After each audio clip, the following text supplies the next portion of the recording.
welcome to the first official episode of the D20 After Hours. I should get the name right. That's it's rather the first official one. That's all right. It's the first official one. We did do a test one last week with Tom. So I might as well just go around the room, because if you are listening to this, you won't know who's around the room. Well, they won't know. They're not internet personalities. Whatever. So we've got Tom. No, you have to say it. It's a podcast. I'm Tom. So we had this talk before you arrived. Don't wave or do air quotes or anything. Let's just say it. I'm Tom, I say as I wave. Yeah. Except I'm not Tom, I'm Zach. Yes, Zach. So Tom and Zach are from Black Winter Nights, if you have been following that. And we've got Conan, our special guest. Hey, it's Conan. He waves. And I waved. Yes. He was on the first episode of our other podcast, which we will not mention until we feel comfortable talking about why they're not mentioned anymore. So we thought it was a good omen to have Conan on the first one of this one as well, which we're a little bit more cramped on the couch. Well, I guess guests can get away with waving. Of course, because I'm so charming. What? No, he said hello and waved at the same time. It's different. I just kind of wave the movement. Yeah.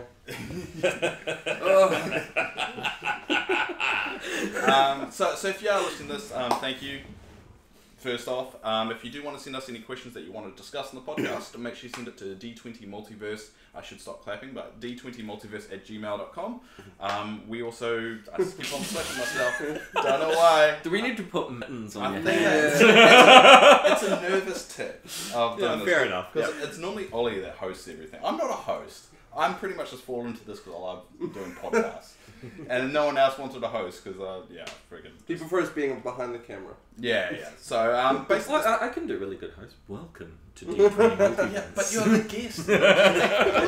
Can't have you show up every week. To, just really I'd be really egotistical interviewing myself as well, right? So what do you think of this? Oh, well, I think it's fantastic. Yeah. I'm glad you asked me. Sorry, host. Yeah, thanks. So we will be releasing this on we're releasing on SoundCloud every Monday of the podcast that we record on a Saturday. So if you do want to follow us on just audio form, you can follow us there. It's probably better to do that because, I don't know, it's probably better. Internet costs money. Internet costs money, that's the thing of it. So this week we'll be talking about improv. We don't have Ollie here, if you notice, because... So are we improving? Are we improving that? Improving the no podcast. script. We don't have Ollie here because he dropped something on us on Thursday that he couldn't be here, and he's got a poker game at 1 o'clock, which apparently I have to finish the podcast before then, which has irritated me as well because he didn't tell me about it. But yeah, we'll be talking about improv. But what we like to do to get started, we'll talk about a topic that's like in the news at the moment.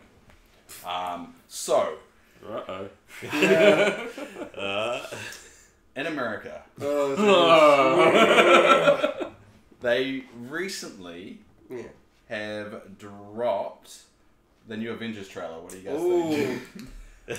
Good choice of American topic. Very good. I didn't want to get you went straight in there, and I was like, "Ooh, man, we're playing with fire now." First episode. Jeez.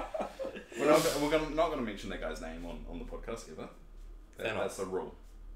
Thanos. The world life's equivalent of Thanos, yes. Oh, okay. Yeah. So, Avengers, Avengers. Ooh, so first off, Conan, because people don't know you very well, and that's just the way it is. What do you know about the Avengers? Are you a follower? Do you actually care? What do I know about? Do you care at all? Do I care about the Avengers? Oh, well, yes.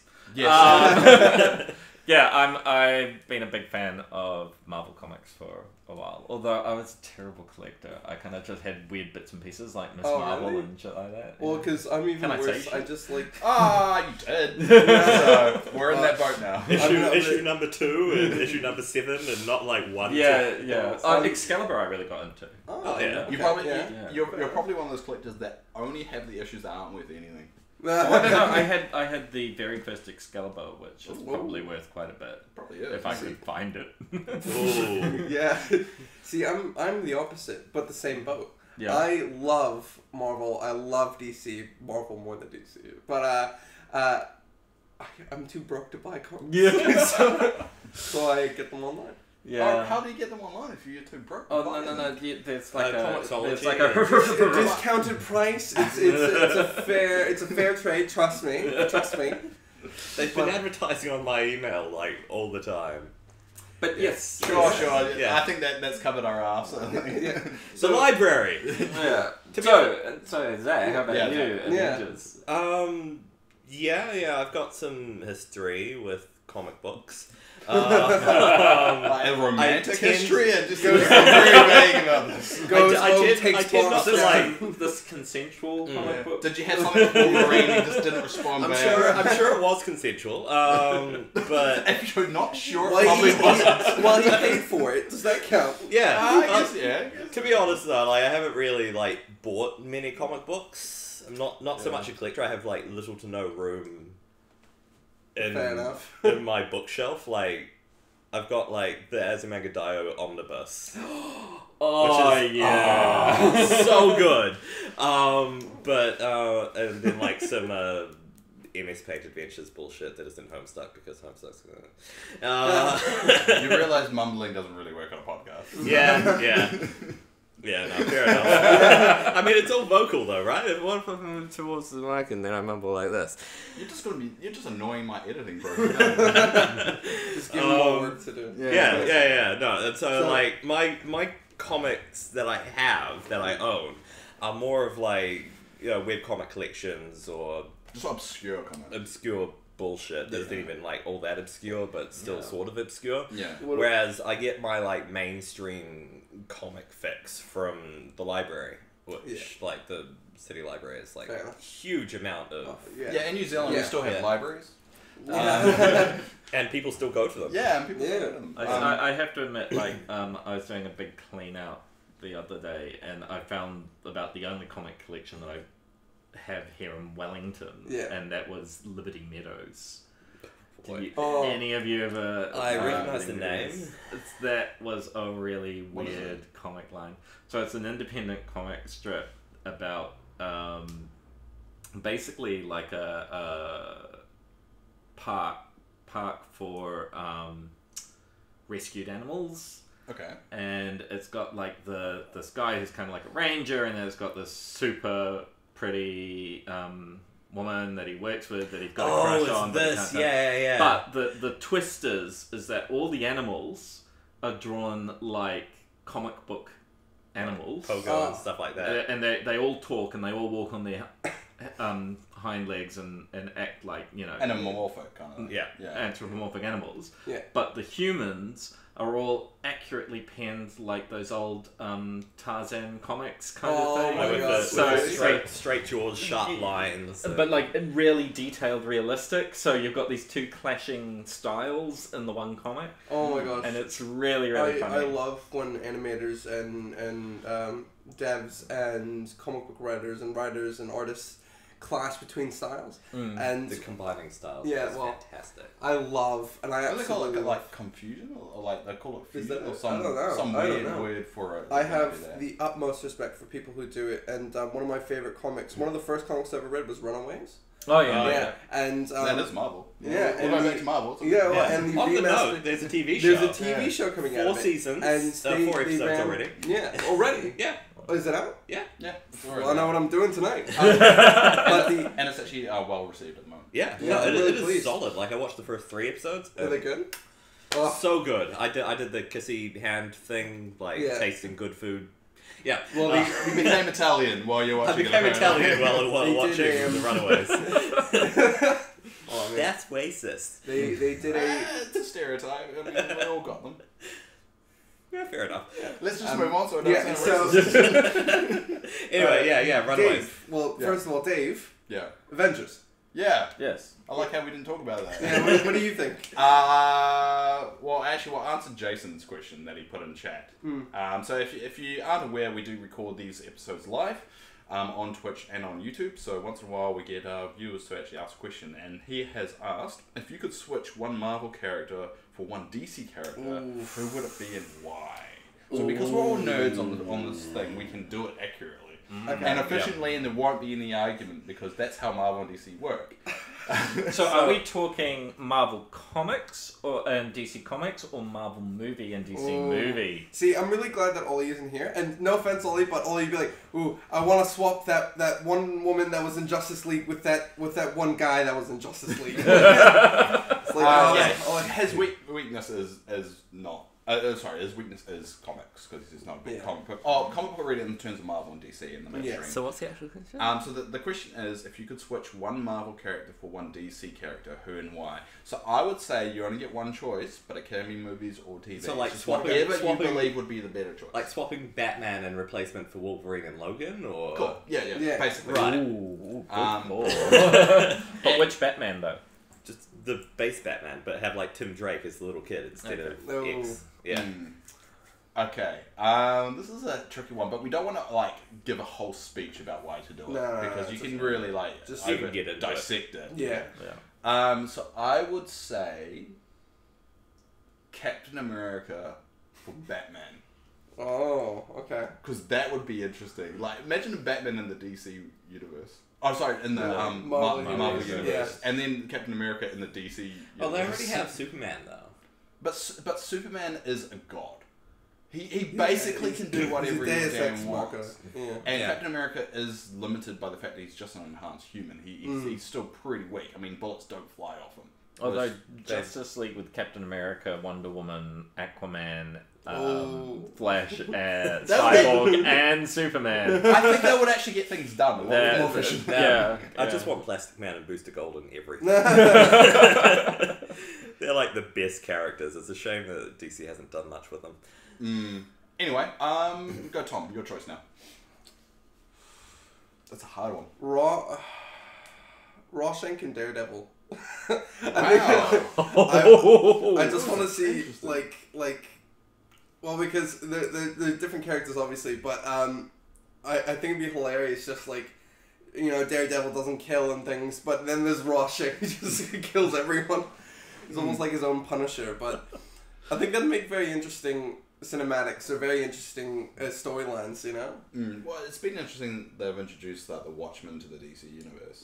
I still don't know how I feel about that, but I still haven't caught up. So. Yeah. DC Rebirth. Interesting. A very, very interesting choice. But Daredevil in the DC universe, I don't think he wouldn't be able to do much. No. Because part of Daredevil's skills is the fact that he's like a blind ninja.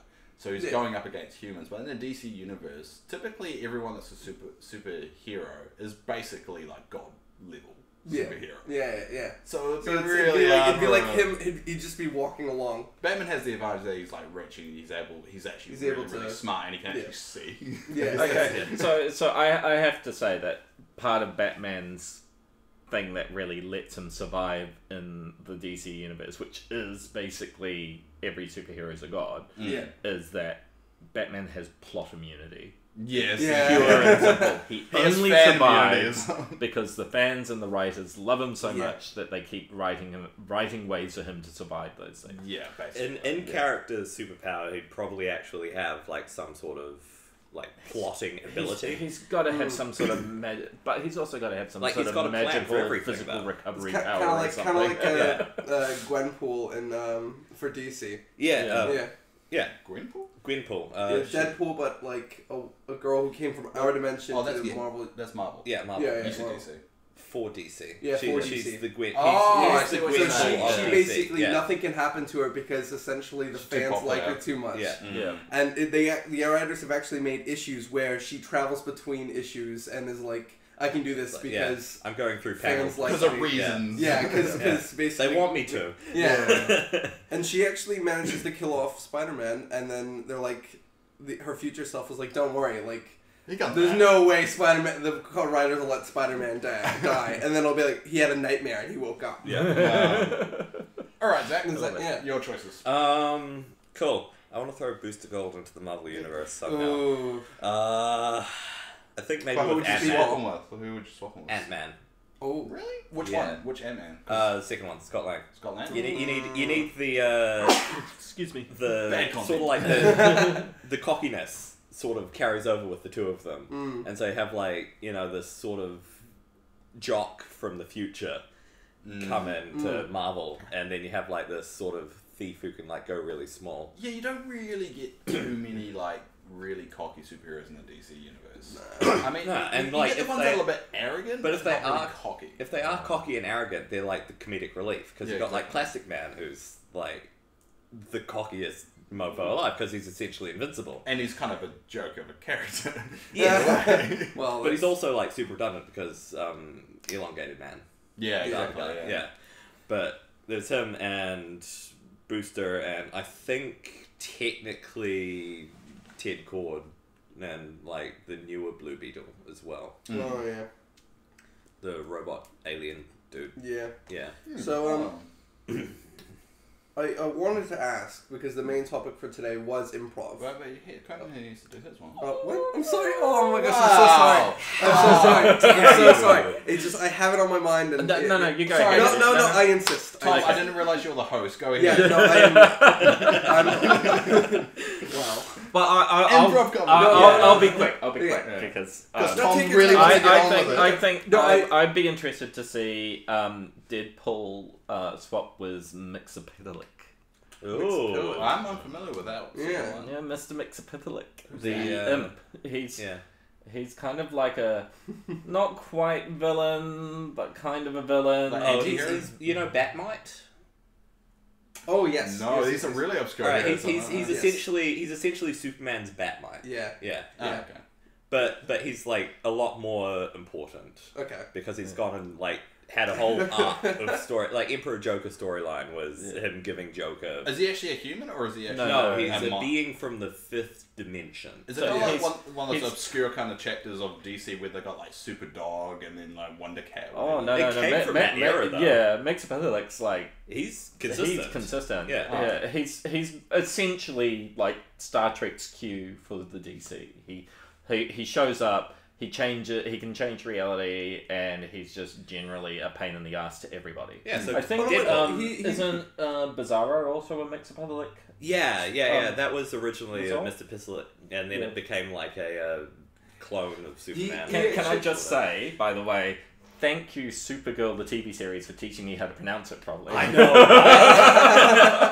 That two-parter with Flash. Yeah. That's like the only way that I learned how to actually pronounce the name. How do you have Mixapitalik? Yeah. Mixapitalik. If you see it written down, rolls off the tongue. If you see it written down, you will not be able to pronounce it. Oh my gosh. It's like MYXTPLITPK or something. It's like supercalifragilistic. I mean, come on. You don't really know how to say it until like if you see it written down, you're like, what? It's super. I know that bit. No. See, this one's missing out vowels. Yeah.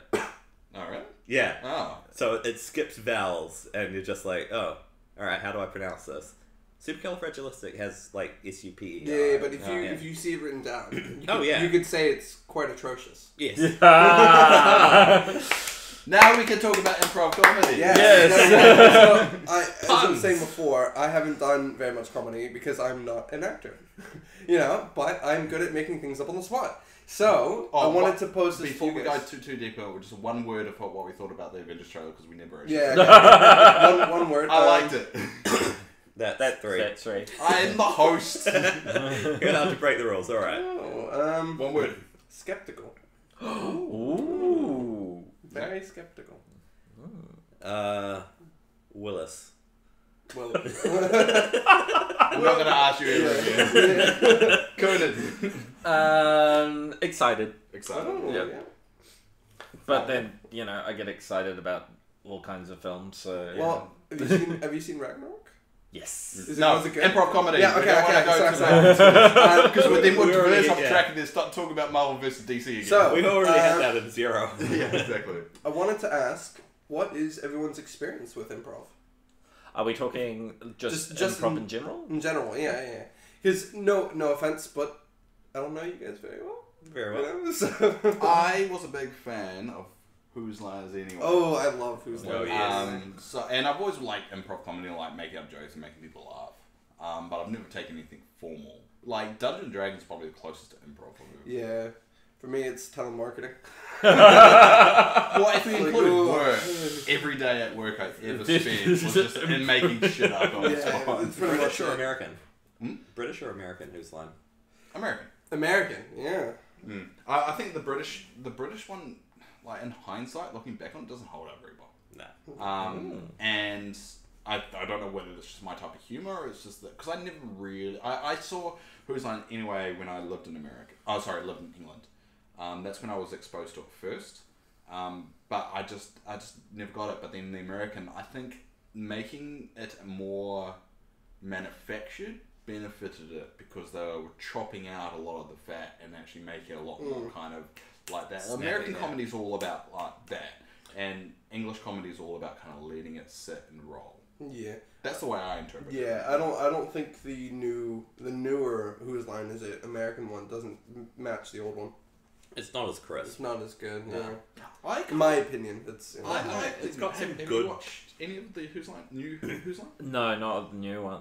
With Elisia Tyler as the host of Drew Carey. Yeah. It's got some like good jokes in there. Yeah. As does British. But I feel like that's sort of what they went for with this new season or the new seasons, because there's multiple. They can allow more risque jokes though. Yeah.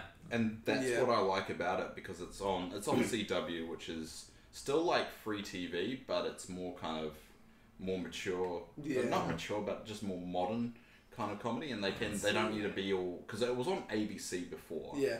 That's very very family friendly. But so now they can actually swear a little bit more, make kind of innuendos and make fun CW. of like stuff. I haven't heard that in a long time. What? CW? Yeah. Yeah, that's where like That's Super the Flash. Supernatural. and Flash. Oh god, yeah, Supernatural is CW. Every person in the world is weirdly photogenically attractive. Yeah, exactly. even the nerds. Even the nerds. Well, that's where Riverdale. Oh, I thought Riverdale was Netflix. It's Netflix for everyone but America. Yeah, and Netflix, Amazon, and Hulu, I think, all do like these joint venture shows now where you can see it on streaming or you can see it on TV. Like, another example is Star Trek Discovery. Yeah. Star Trek Discovery in America is on CBS All Access, but everyone outside of America doesn't have access to it, so it's on Netflix. So that's why there's a bit debacle that maybe it won't be successful because people won't buy. So CBS All Access is basically a Netflix for CBS. Right. Yeah. And you have to get a subscription for CBS All Access to watch Star Trek Discovery, so a lot of people thought it wasn't going to be a success. Yeah. But everyone outside of that didn't have the problem because everyone had Netflix. So it's been a success because of the fact of everyone else has been able to have access to it. And yeah. CBS had got a lot of money because all the Americans have switched to that streaming service. Well, learn something new every day. Yeah, it's one of those weird things that are happening right now. People trying to work out how the streaming services really can work with broadcast TV. You know, and Dave's just trying to work out how to get it for free. I've got a Netflix account, so I don't need to get it for free, unlike you who steal comic books. So. Hey! We agreed not to do it. Well, how you I pay, but... And time doesn't count. That's to keep the servers going. Cool. Yeah. Alright. Sorry, so what is everyone's experience? So Tom. Yeah, host. Sorry, Zach. Yes. Yes. Hi. Yes. I'm other Zach. Tom. Tom Yeah, and Zach. yeah. Yes, Yeah, Zach. I'm other Tom. Cool. I used to do it in high school, like back in year 10, 11, I think it was. And then it sort of like fell to shit because the guy left, the guy who was running it left, and then we had a new guy and he was shit. You know he's going to be watching this, right? Oh, yeah, of course. That one guy's there. Shit. Bastard. Yeah. That one guy's now. name? Albert Einstein. I've been stalking Zach for all these years, waiting for him to confess. Yeah. He finally has. But other than that, I've been DMing games. That's pretty much my playstyle. I like sort of plan this story arc and then see if it actually happens. Pretty much even games. Like, No, but like I don't even have like, you know, names or a list of names. It's like minimal planning. Oh, yeah. Yeah. So what happens when someone if I say I walk up to someone on the street and I ask what's their name, what would you say? Just improv. Improv? Oh shit. Well, that never happens in my games because my No players, one talks to you. my players don't give a shit about NPCs. Everyone's because- got like -1 charisma. It doesn't happen. everyone just walks up to someone and is like, someone you don't want them to talk to. It's just, be gone. Run away. Yeah. My name's Error. Error 47. Yeah. Error? No. Errol. Errol. Yeah. No, I pronounced it wrong the first time. Errol. Yeah, Errol the 47th. Yes. My father's just bad at making up names. They're just pass on the name, saw it on a billboard. It's like, or Johannes or Janos. Janos? Yeah, Janos. Yeah, it's too late. I already met the person who moved on, so... Yeah. Kyle. There we go. Kyle. There you go. You beat Kyle on the floor. All right, Conan, you're probably going to... you're okay. You're the guest of honor. Yeah. Okay. Bring some credibility to this. Well, my first experience with improv was theatre sports at intermediate classes when it was first sort of becoming a big, fun thing to do, and that was terrifying. But yeah, so and then because I do filmmaking, we do a lot of improv kind of stuff as well with the actors and so on. So that's always an interesting experience. Man, we should have not brought up those repressed memories, should we? And then DMing, because I'm like Zach, but I tend to be even less structured. So like generally when I run a game, I'll have some villains, and usually they'll have a name because I like to come up with good names for key characters, and then they might have a plot in mind of what they want to achieve, but I won't have like the players go here and they go here and they go here and then this happens. It's more I will let them sort of muck around a bit first and sort of see where they're heading, and then I basically have the villain step in and try to mess with that. That's exciting. Yeah, but when it comes to names, I've become somewhat adept at coming up with names on the fly, because it is a requirement if you're going to GM like that. You have to be able to sort of like quickly pull a name out of the hat. And there's so many times you can say Steve. Yeah. Can't say Steve every time. Ooh, what's the name? Yeah. It's not always perfect. Sometimes I freeze up because there's only so many times you can pull it out, and it's totally dependent on like the mood you're in. Like if you're like, it's just FML today, I just can't deal with this. You get a block. And then someone's like, I go up to the barmaid and I ask her, what's she doing? And then you go, she's serving. And they're like, what's your name? And it's like, oh, God. Stop being so personal. Geraldo! Stop wanting to know things. It's like you're in this world or something. No. I definitely prefer the improv side of it more than anything else. Yeah. I have a friend who was DMing when I spoke to her, and I think she spent 3 weeks planning out the characters encounter these two children or something or other, and they're magical, and it's meant to build into this huge story arc, and they helped the kids and then left. They spent and so she had to improv the remainder of the session. Yeah. Just like so. In a way, I respect both of you. I think the main problem with improv is remembering what you've said. Yeah.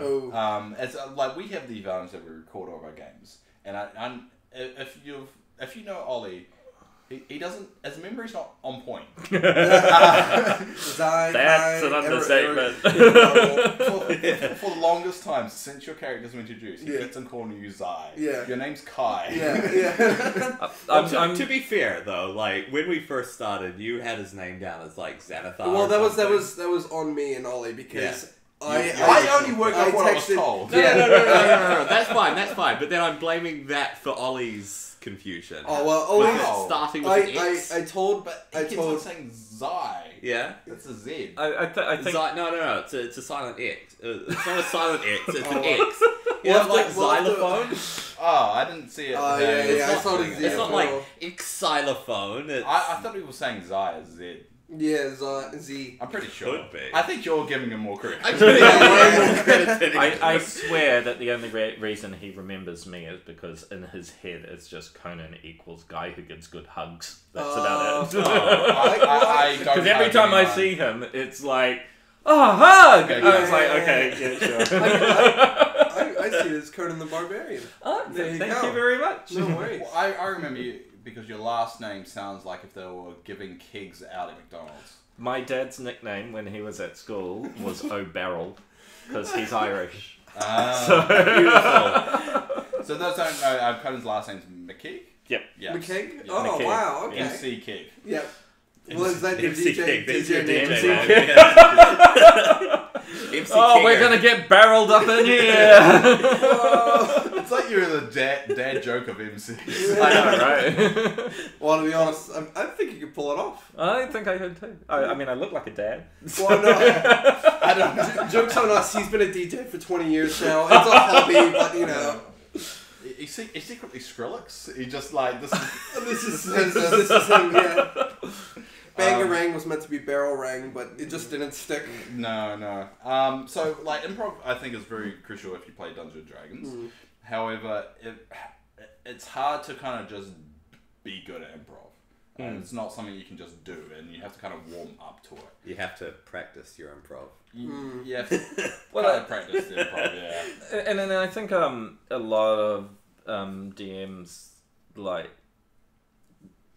when you first start DMing, you're so terrified. Of course, you stick to the friggin' script of the scenario you got. And the minute someone wanders off path, you freak out.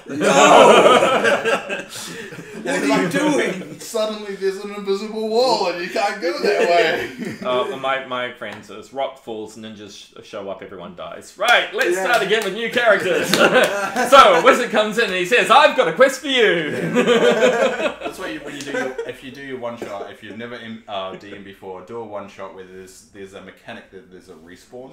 So every time someone goes off track, you just kill them and just get them to restart it. That's actually brilliant.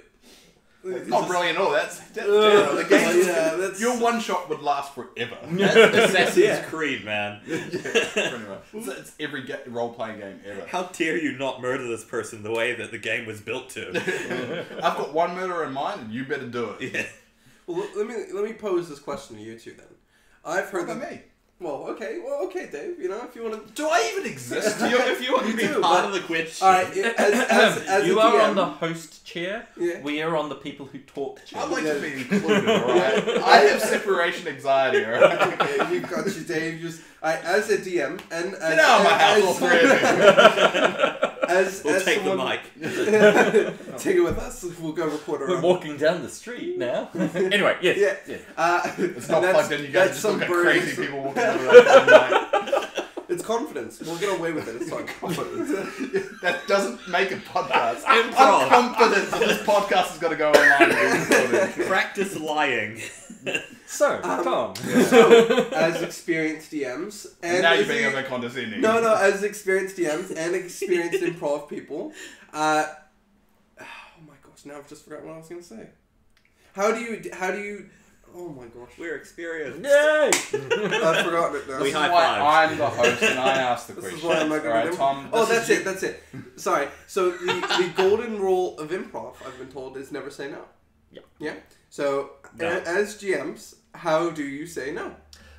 Well, there's multiple ways to say yes, because you got, and ironically, the Doctor Who role-playing game builds their entire System. resolution system Oh, yeah. around The this yes on-prom and idea, or- which is so they have yes and yes but no and. So the idea is that if you want to say no, instead of saying no, you say yes but.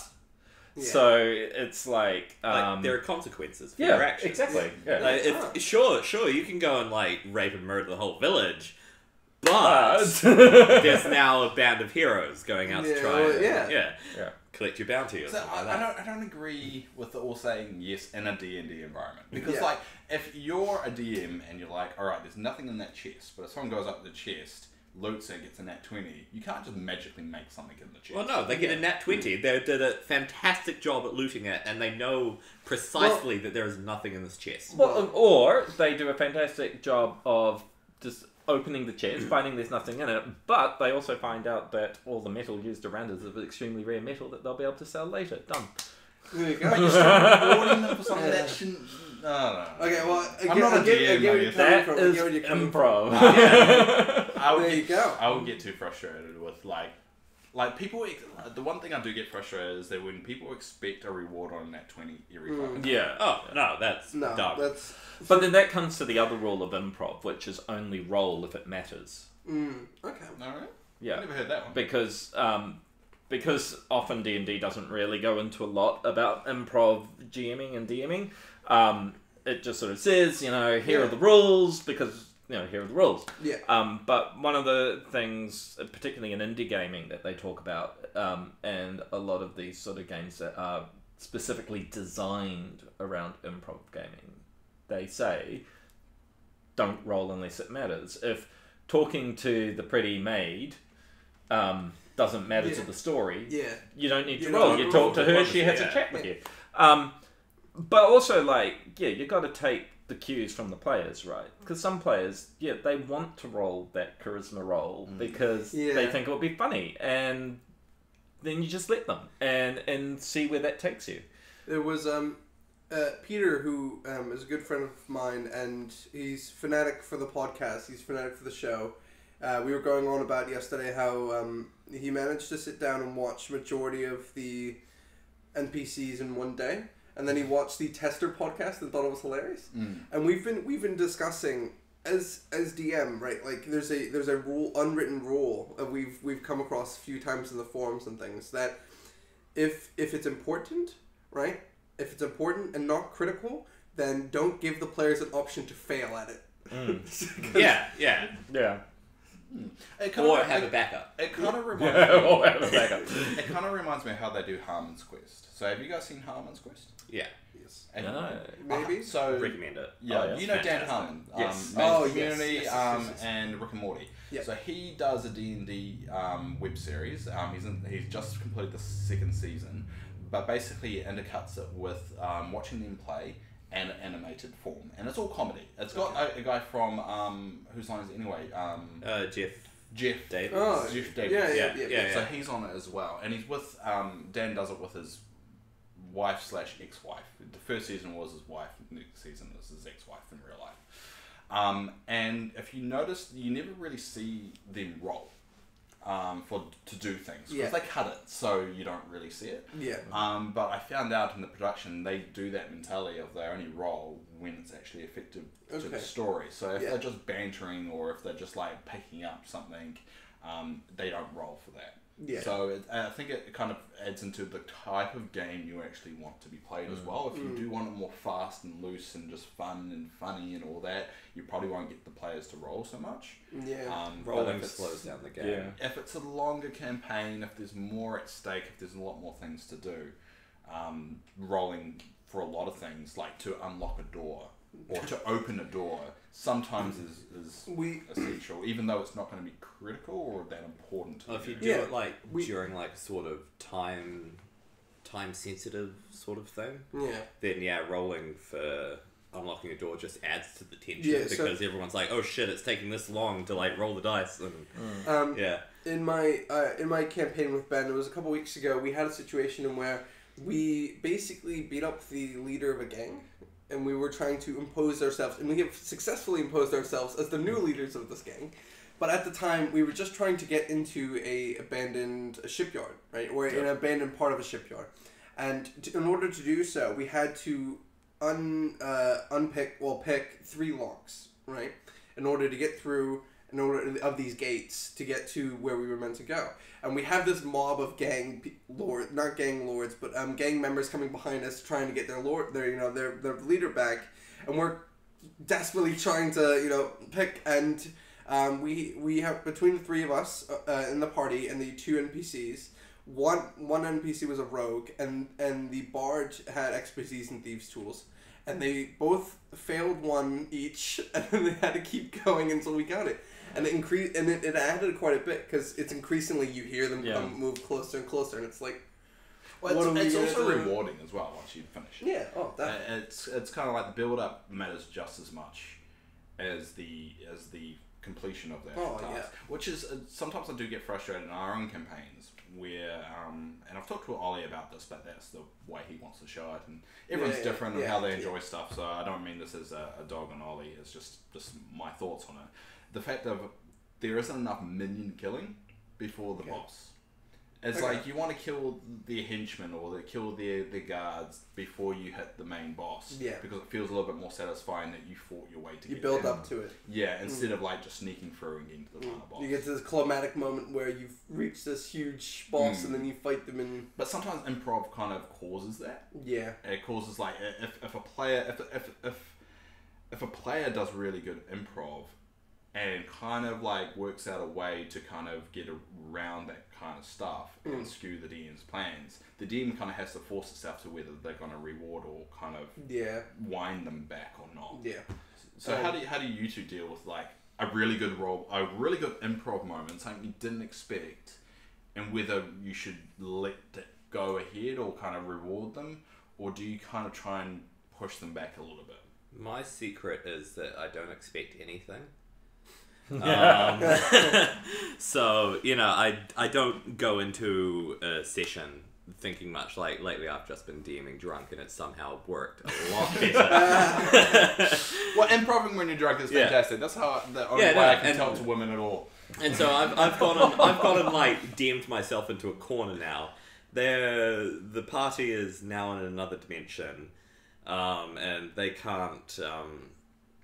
They can leave, but they can only leave by going back the way that they came because they're in like essentially corridor of trials, and they have like this portal ability to like draw a portal and it opens up a portal to their ship, but they can't do that because they're in a different dimension. But I've told them multiple times that they can stop this and go back if they want, and they're like, we want to go back, but let's just keep on going. Yeah. Because it's like sort of not necessarily forced railroading. Yeah. But it's there. But they're literally in a corridor of trials. Yeah, they either go forward or go back up a 42-minute ladder climb. Yeah. Yeah, it's kind of like a mix. Like, you don't want to railroad players. No. Everyone hates that. But sometimes you have to pull that trigger of pushing them in the right direction. And we've noticed it with a few episodes of the Critical Role reviews that we've been doing NPCs. The fact that we see it happening with Matt saying, like, with the party saying we shouldn't do this, then Matt kind of saying something that kind of forces them to do it, but then they kind of don't pick up on that, and then he does it again in a different manner. It's a skill of a good DM. Yeah, it's kind of like I think they make hints that Kima, one of their characters, is going to kill Kavan, or wants to go destroy Kavan, and then they're just like, well, we don't really trust Kima, and then they get another NPC to say, oh, I need to go to this town to actually be re-accepted into a Kurota. Yeah, he wants to be kind of taken back to his people, which is in the same direction as Kima wanted to go. And then they finally decide to actually listen to him. Yeah. So it's railroading, but I think it depends on how creative you are. Yeah. It lets the players forgive you a little bit. Yeah. I think like going for the first question you asked about, like if it's in a boss fight or something and a player sort of manages to improv a situation that sort of circumvents all of that. Generally I just let it happen because I'll just describe a very cinematic way that all happens and then reveal what they missed. Generally, like if it's a horde of minions and they take out the boss, then the minions come bursting through the door at the back and then they have to fight their way out. The boss ends up being like a minor boss and there's actually an even bigger boss further down the line, and suddenly they've realised they've set up a whole new thing, and then of course I'm going to rush up and run it.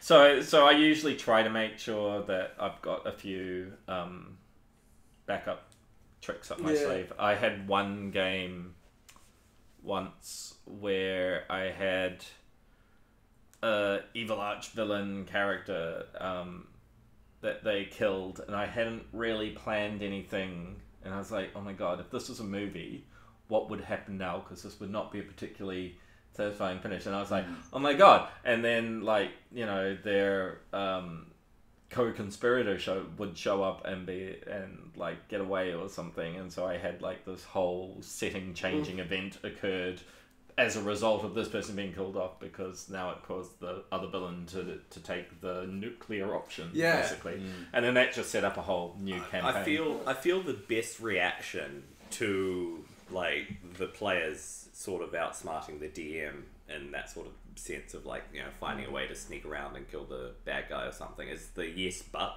Yeah. So like the minions come charging through or something, like you got to reward them for like thinking outside the box and being able to do that, because you want them to enjoy themselves and feel like it's an open actual world that they're interacting in, not like just on their choices do affect how the game works, but their choices can affect the game in negative ways.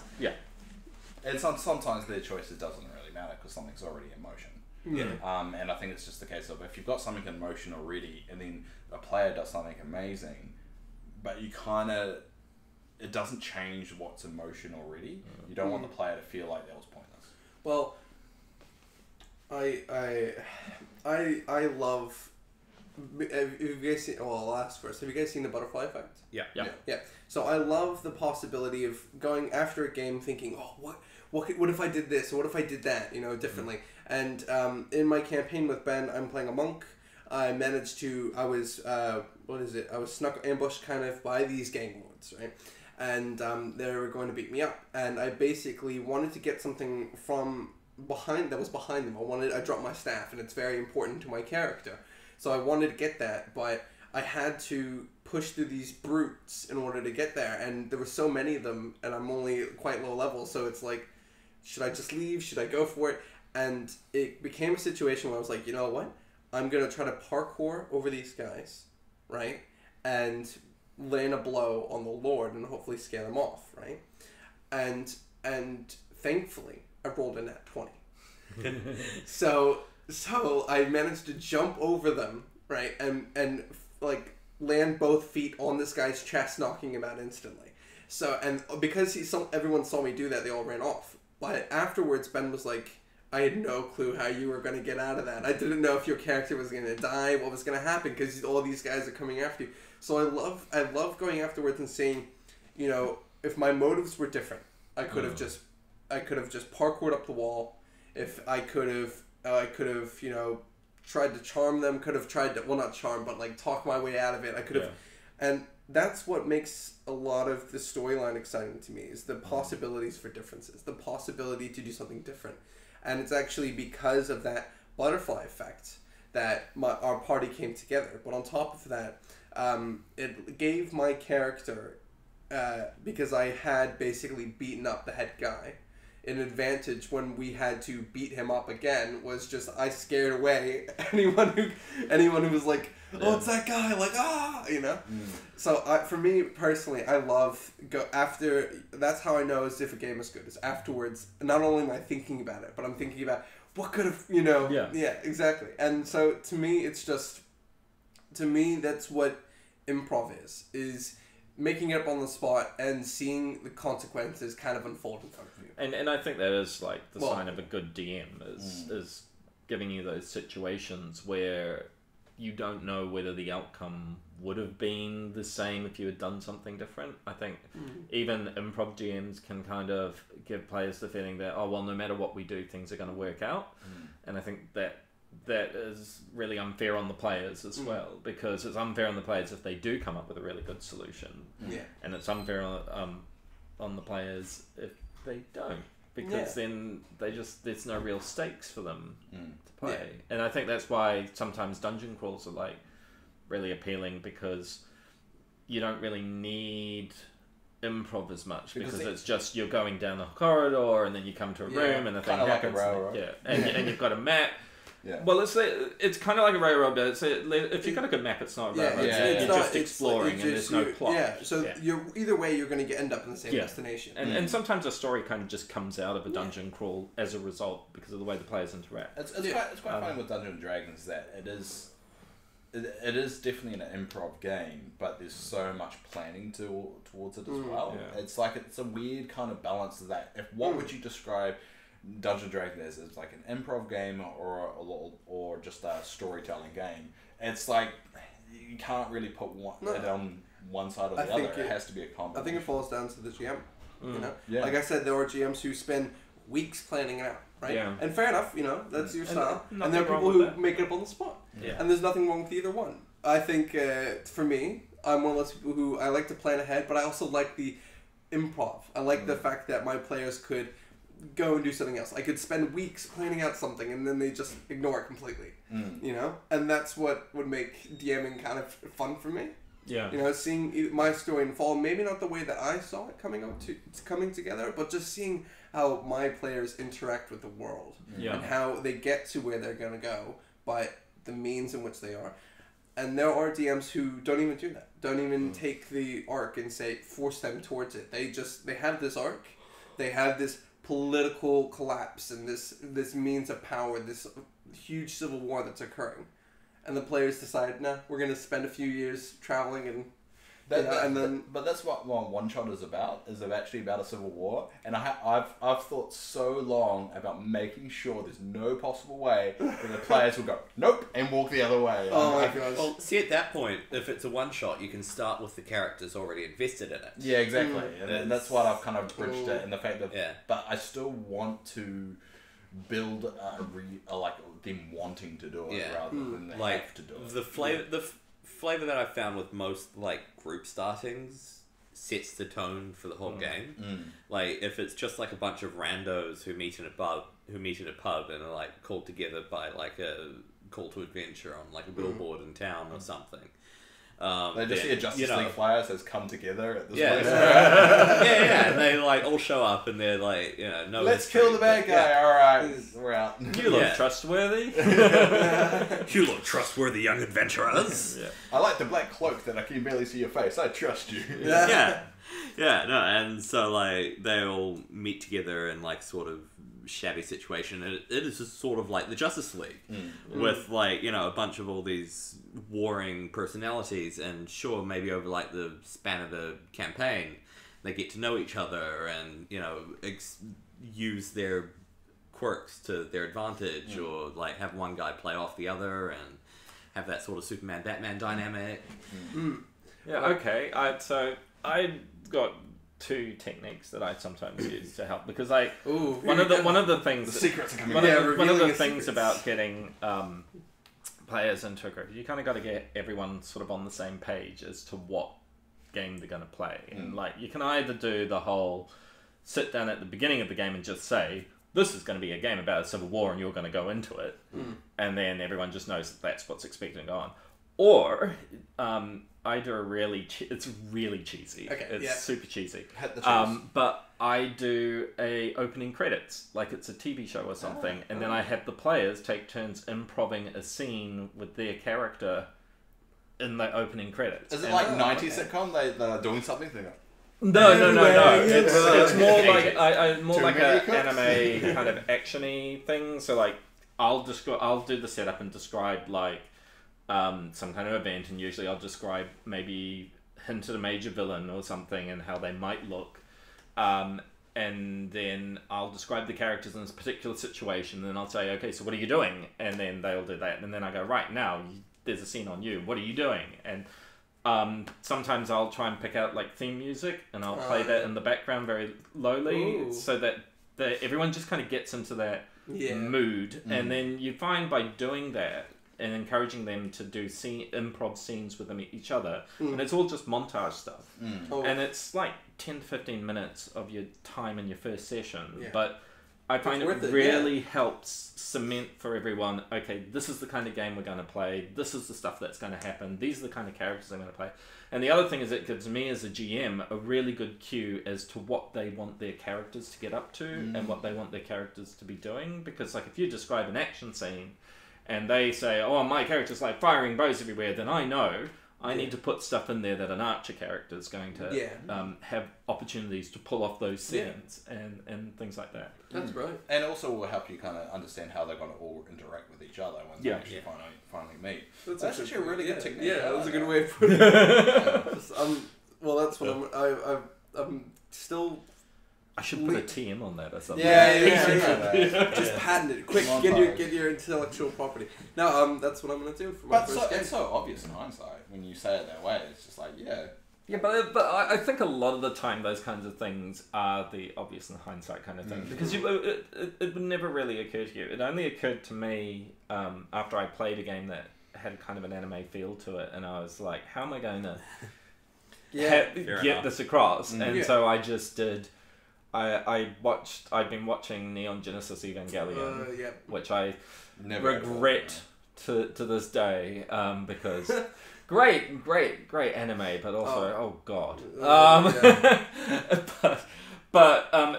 So I did it for that, and it just worked so well. I've just pretty much done it ever since. Have you guys heard of Fiasco?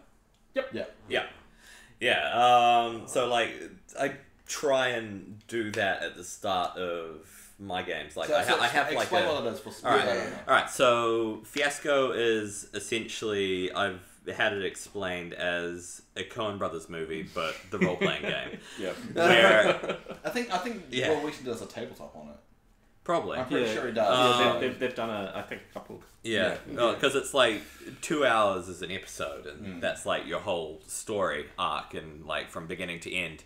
But you start off with like everyone has a character, and then part of the gameplay is figuring out the relationship between the person to your left and your right, and having players affect that. Like you can choose the relationship that you have with someone else, or that someone else has with another player, by rolling dice and then giving them that number on the dice, and so that corresponds to a relationship in that scenario.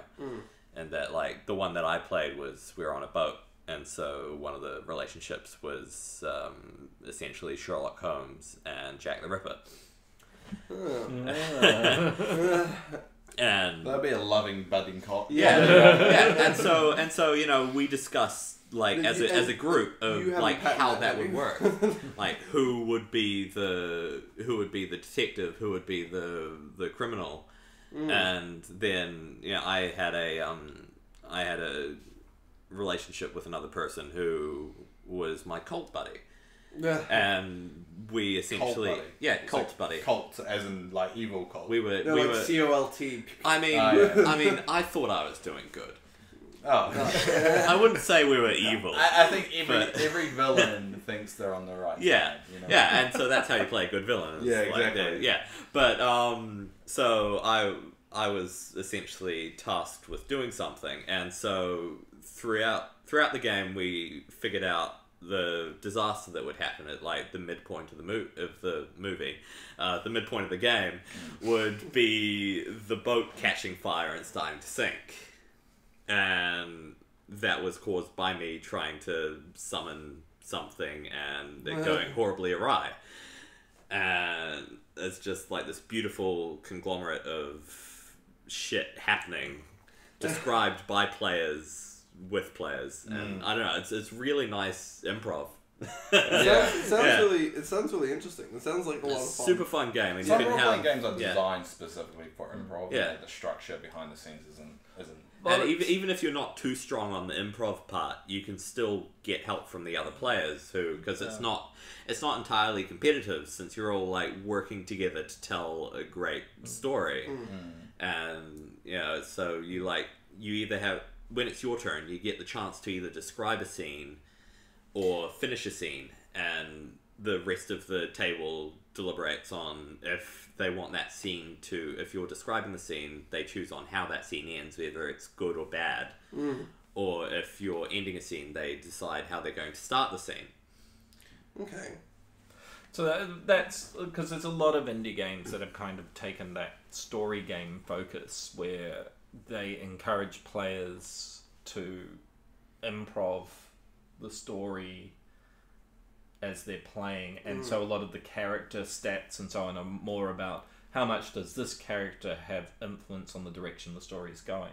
Whereas games like Dungeons and Dragons have a very tactical history from where they've started from, and like you can see it in both 4th edition and 5th edition where a lot of those indie ideas are beginning to sort of creep into. I think Pathfinder did a lot to push that for Dungeons and Dragons because they didn't. Pathfinder was really weird because it kind of tries to have it both ways, and it didn't quite, I feel, get, because like they were very much about structured story as opposed to improv story. It's like indie 3.5. Yeah. Although Starfinder, their sci-fi one's looking a little bit more like it's moving towards that indie, players sort of putting a little bit more of a player stamp on the story. I got a bit of like a Rogue Trader vibe from Starfinder. What's Rogue Trader? It's one of the 40k, like the Warhammer 40k books. So it's like Dark Heresy, but instead of you being like a bunch of initiates or Inquisition people, you are smugglers. You're swashbucklers. You're explorers of the deep space. And so you start off with like a ship and a crew, and then you go off and do stuff. Explore. Yeah, and that's the sort of feeling that I got from Starfinder, in that it's a lot more freeform in the player's decisions, being able to create a story. Like if you want to go and explore this planet that you got a distress call from, go ahead. But you can also create a story from not accepting that distress call. And 5th edition D&D's gone a lot more that route as well, because there's a lot more fuzzy role-playing, basically, where your character generation isn't just roll up some stats and go. There's actually, you think a little bit about your character's background and stuff. And I think that's a really cool thing, because D&D is more about kind of immersing yourself into your character rather than controlling the story as a player.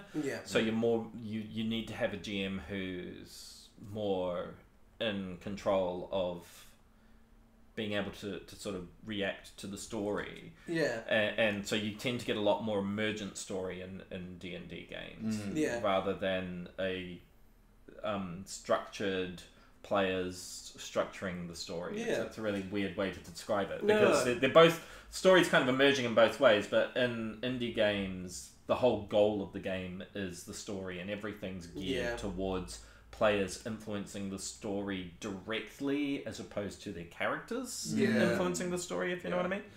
Whereas in D&D the story is more emergent from how the DM's reacting to the players' decisions, but the players themselves aren't influencing the story on a meta level. It's just through the actions of their characters, so they think about their characters in a much more personal way. Because the DM is the world, and the players are just the ones going in there influencing it. Whereas in indie games, the DM's not really the world; they're the facilitator, and the players and the DM are creating the world together.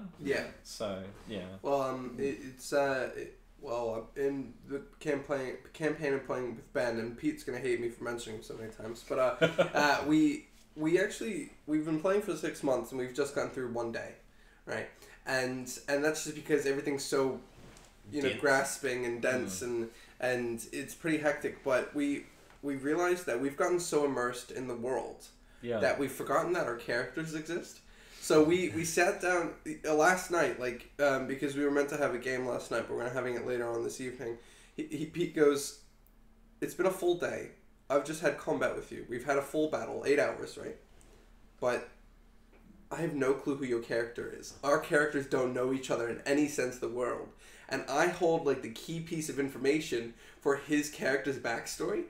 And he goes, "Actually, our characters know absolutely nothing about each other other than we're fighting together, we've completed a quest, and now we're gang lords together."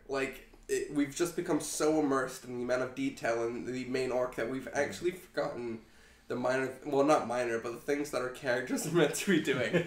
But so it took 6 months to get through a day in game. Well, yes. What the sh... There's Are the days very, very long? Or are they just normal days? The day was very long. But it started. Are there like 48 hours in one day, or is No. there still 24 hours in one day? Yes. Okay. But it's been like the It's weirdest been a very day. busy It's day. been a weird day. We've had, It's it's been a long day. Trust me, at the end of the last session, it was You're like John McClane in a movie, yeah. We've just been a lot of things happening today. I'm too old for this. I feel like it's been 6 months. Honestly, completed a huge main quest line in one day, and literally the last session, Ben goes, "Great, you guys have just had this meeting, this confrontation. What do you guys want to do now? Do you want to do anything?" And Pete puts his character sheet down, and he goes, "That's it. I've had a long day. I'm going back to the house, and I'm sleeping for like a good solid 9 hours." Then we get up in the morning and we'll sort stuff out. And that's where we ended. It was just, Nice. wow, our characters have been through this huge, life-changing day. What are we going to do now? It's dawn, it's like 4 a.m. We're going to go sleep. I think having such slow time progression, though, doesn't really give it a lot of time for your characters to get kind of bond, because you kind of have to stay with that I don't know you attitude for 6 months. Yeah, well, because you don't really know someone after a day. No, you don't bond like that. Well, I mean, I'd say with my best friend we met for coffee and we pretty much figured each other out right then. So there you go. Maybe I'm just a little bit more critical. Yeah, maybe I'm just a cynical person. anti-social. Maybe everyone else is the problem. Maybe I'm the problem. Maybe Dave, you need to open your heart and let some interesting people in. It's been broken too many times. Dave, I can't. it's been broken. It's got a lock on it now. Oh, Dave. I've unlocked it a few times and it just got crushed. So Someone need never a hug? again. No, never touch it. No, Ollie says I give the best hugs. I do not like hugging people. I do not hug people. I don't even hug it took me a long time to hug my mother, alright. Alright. Do you hug people in game? Oh, no, I don't even hug people in Oh game. wow! What? I don't think I've ever done like a hug, a high five, a thumbs up in game. I've done high fives in fives, game. yeah. High five. in game. If you ever want me to hug someone, Yeah. I'll have to 1, be drunk, Yeah. 2, be in a very good mood, Yeah. and 3, moderately like that person to a certain degree. Well, I can't just hug anyone. there's the Challenge accepted. And that's no guarantee it will happen. Because if I know that that's what you're trying to do, I'm not going to hug you either. So you have to make it subtle. in game. It's going to be really hard. It's tough. Do you think like alcoholic milkshakes just pretend that they're normal milkshakes? Oh.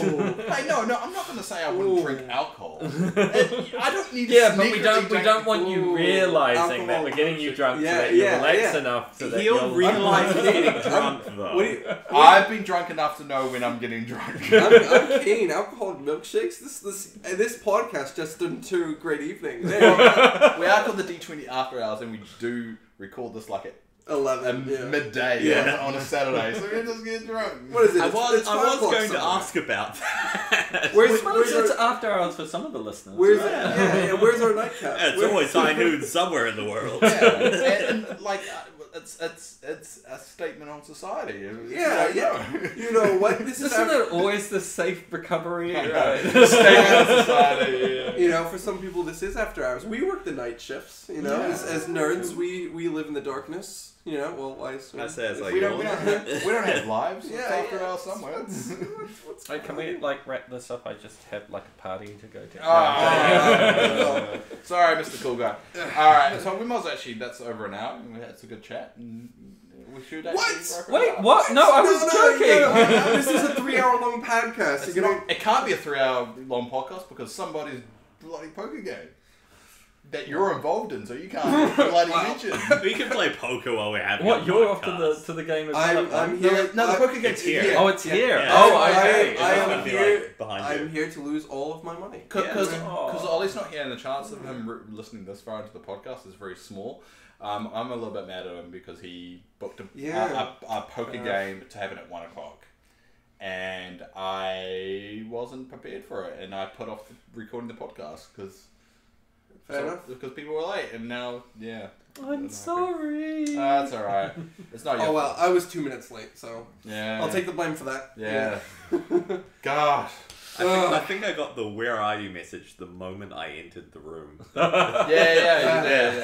I was just reaching that point, and I was like, yeah, no, fair enough. Fair enough. But yeah, we're trying to keep these to an hour and a half, and we're at the hour and 15-minute mark. So kind of 15 minutes left? No. Yeah, but we'll wrap it up.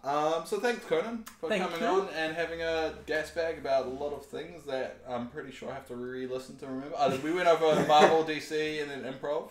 Yeah, good improv. Yeah, it was good. Yeah. So the improv was very improv. So I did the tester with these guys, and the thing was I remember Dave going, yeah, this is a tester, so I don't know whether I'll put it up. If I watch it and it makes me chuckle, I'll pull it up. The next day it's up. I'm like, it must have been good. If I get one laugh out of what we do, it means it's someone You've probably saved a child. Is I that saved it? Dave's soul doesn't leave his body that day. It's just his little spark of life remains. Yeah, it just says you have meaning. There's just no law. Just you have a slight meaning. Dave's sitting there editing the podcast, and he's like, "Why? What am I doing? What is this?" And then he has a laugh, and he's like, "It's all worth it. It's all gonna pay off." All those not hugging people are finally. Anyway, so thank you everyone for coming on. Thanks Zach and Tom will probably be on again sometime in the future. Probably. Because one of the things we are doing for this podcast is bringing on someone from our games and being able to have a chat with them, so they don't sound like some weird person just playing D&D all the time. I'm like SNL, SNL 5-time host. Well, I'm not host, but I'm the person that's been on the most beside the host. You're the host with the most. You're like the host that has been on the most, but you're not funny. Oh, yeah. So because you're not SNL. I forgot that. Oh man. Well, you compare yourself to SNL. Wow. I mean, come on. Ollie's Oh, come on. What is it? I'm very cynical. Who's it? Yeah. Is Pumpkins? Who's the guy? Yeah, Smash. Pumpkins. Tom Hanks' Tom character. Tom Yes. Holland. Yes. Johnny's Pumpkins or something? Yeah. Yes. Pumpkins. Any questions? Come on, that was comedy gold. I'm confused. I don't know what's going on. I think my favorite. What's the S for? My favorite Tom Hanks role has to be on Jeopardy, where he's on Jeopardy. He's just playing the buffoon.